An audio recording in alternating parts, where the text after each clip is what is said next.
السلام علیکم ورحمۃ اللہ وبرکاتہ۔ معزز سامعین کرام، آپ حضرات کے سامنے ایک نئی نظم لے کر حاضر ہیں۔ یہ نظم اس پاک اور مقدس کلام سے متعلق ہے کہ جو اللہ رب العزت کی جانب سے حضرت جبرائیل علیہ الصلاۃ والتسلیم کے واسطے سے آمنہ کے لال عبداللہ کے لخت جگر عبد المطلب کے نور نظر رسول اکرم صلی اللہ علیہ وسلم پر 23 سال کی مدت میں مکہ اور مدینے میں نازل ہوا۔ ہم قرآن کریم ہی کے بارے میں بات کر رہے ہیں۔ شاعر نے کیا ہی خوب کہا ہے کہ پر صداقت ہے پیغام قرآن کا، پر صداقت ہے پیغام قرآن کا، کس قدر ہے یہ انعام قرآن کا۔ دشمنوں نے مٹانا تو چاہا بہت،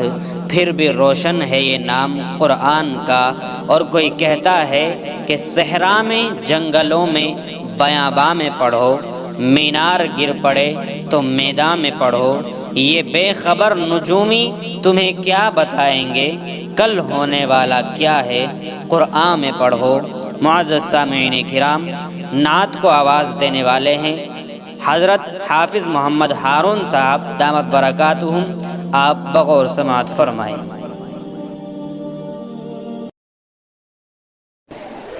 بچوں کو اپنے صاحب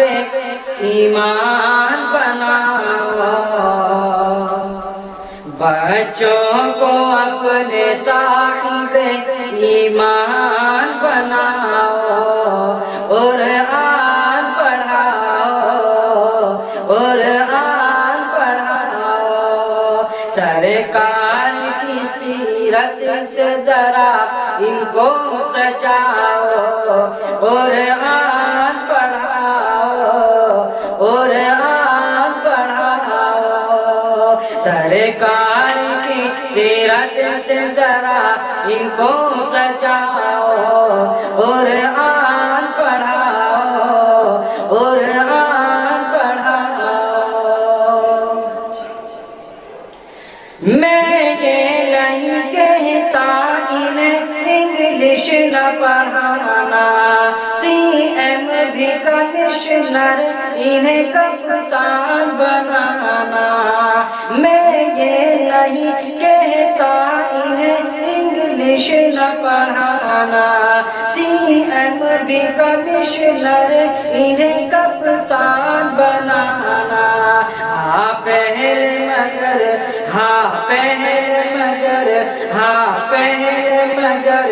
دین کے ارکان سکھاؤ، قرآن پڑھاؤ، قرآن پڑھاؤ، بچوں کو اپنے صاحب ایمان بناؤ، قرآن پڑھاؤ، قرآن پڑھاؤ،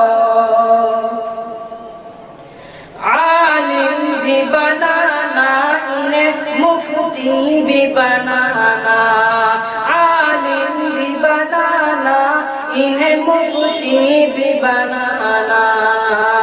جنت میں اگر جنت اعلیٰ کو ہے پانا،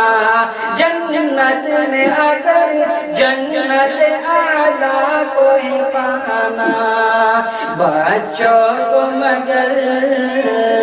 میرے بچوں کو تم حافظ قرآن بناؤ، قرآن پڑھاؤ، قرآن پڑھاؤ، کہ تم شکر کرو رب کا مدارس جو ہے چلتے، تم شکر کرو رب کا مدارس جو ہے چلتے،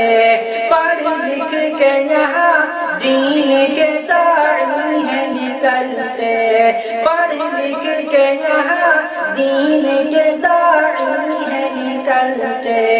گھر گھر میں یہی، گھر گھر میں یہی، گھر گھر میں جا کے تم اعلان کراؤ، قرآن پڑھاؤ، قرآن پڑھاؤ، بچوں کو اپنے صاحب ایمان بناؤ، قرآن پڑھاؤ، قرآن پڑھاؤ، سرکار کی سیرت سے ذرا ان کو سجاؤ،